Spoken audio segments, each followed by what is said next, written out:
Move on to good news. Hyderabad నుంచి విజయవాడ మీదుగా వెళ్లే వారికి గుడ్ న్యూస్. 4 లైన్లుగా ఉన్నటువంటి ఈ రహదారి ఇప్పుడు 6 లైన్లుగా మారబోతుంది. ఈ మేరకు 65వ జాతీయ రహదారి విస్తరణకు కేంద్ర ప్రభుత్వం పచ్చజెండా ఊపింది.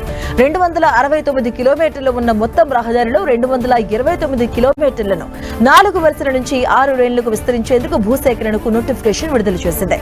భూసేకరణకు సంబంధించి తెలంగాణ, ఏపీలో అధికారులను నియమిస్తున్నట్లుగా ఆ నోటిఫికేషన్ లో కేంద్ర ప్రభుత్వం తెలిపింది. ఇందులో యాదాద్రి భువనగిరి జిల్లా చౌటుప్పల్ మండలంలోని 9 గ్రామాలు, నల్గొండ జిల్లా చిట్యాలలో 5, నార్కెట్పల్లిలో 5, కట్టంకూరులో 4, నకరేకల్లో 2, కేతపల్లిలో 4 గ్రామాలు, సూర్యాపేట జిల్లాలోని సూర్యాపేట మండలంలో 4, చెవ్వెంలలో 6, కోదాడ మండలంలో 4, మునగాల మండలంలోని 5 గ్రామాల్లో భూసేకరణ బాధ్యతలను అక్కడి ఆర్డీఓలకు అప్పగించారు.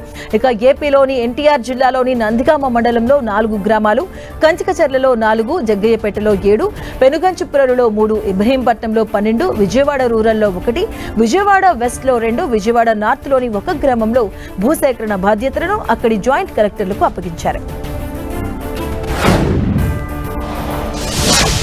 ప్రపంచానికి దూరంగా విసిరేసినట్టుగా అడవిలో ఉండే గూడెం గ్రామం తొలిసారిగా విద్యుత్ కాంతులతో మెరిసింది. ఏపీ డిప్యూటీ సీఎం, జనసేన అధినేత పవన్ కళ్యాణ్ చొరవ, కేంద్ర ప్రభుత్వం, విద్యుత్ శాఖ అధికారుల కృషితో దశాబ్దాల నాటి తమ కల సహకారమైందని గిరిపుత్రులు ఆనందాన్ని వ్యక్తం చేస్తున్నారు.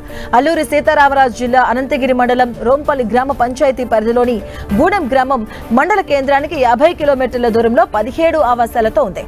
ఇక గూడెంలో నివసించే గిరిపుత్రులకు రోడ్లు, రక్షిత తాగునీరు, విద్యుత్ వంటి కనీస మౌలిక వసతులు లేవు. ఇక బాహ్య ప్రపంచంతో వీరి సంబంధాలు అంతంత మాత్రమే.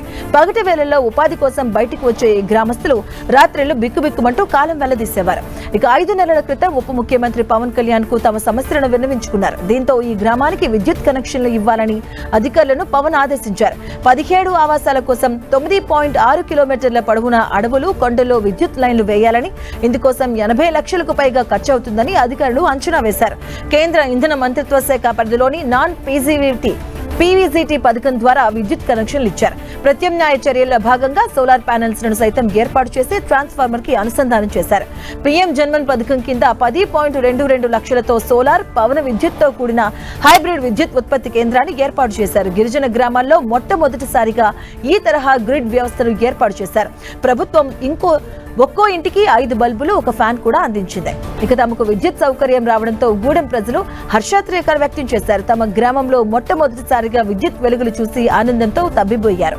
గ్రామానికి విద్యుత్ లైన్లు వేయించి తమ ఇళ్లలో విద్యుత్ కాంతులు నింపిన పవన్ కళ్యాణ్ కు కృతజ్ఞతలు తెలిపారు. ఈ గ్రామాన్ని యలమంచిలి ఎమ్మెల్యే సుందరవరపు విజయ్ కుమార్, అరకు జనసేన నేతలు, పలువురు జన సైనికులు సందర్శించారు. కనీసం రహదారి సౌకర్యం లేని ఆ గిరిశిఖర గ్రామానికి చేరుకుని గ్రామస్తులతో ఆనందాన్ని పంచుకున్నారు.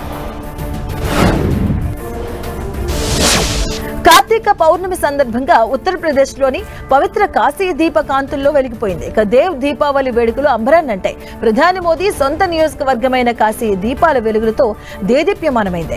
గంగానది ఘాట్లలో భక్తులు లక్షలాది దీపాలను వెలిగించారు. వేడుకకు సంబంధించిన ఫోటోలను ప్రధాని మోదీ ఎక్స్ లో పంచుకున్నారు. కాశీలో అద్భుతమైన దేవ్ దీపావళి అని పేర్కొన్నారు ప్రధాని మోదీ. ఇక యూపీ సీఎం యోగి ఆదిత్యనాథ్ ఈ వేడుకలకు హాజరయ్యారు. వేడుకల్లో భాగంగా లేజర్ ఫైర్ వర్క్ షో, అలాగే సాంస్కృతిక కార్యక్రమాలు భక్తులకు మంత్రముగ్ధుల్ని చేశాయి. గంగా ఘాట్ల వద్ద నిర్వహించినటువంటి ప్రత్యేక కార్యక్రమాలతో ఆధ్యాత్మికత వెల్లివిరిసింది.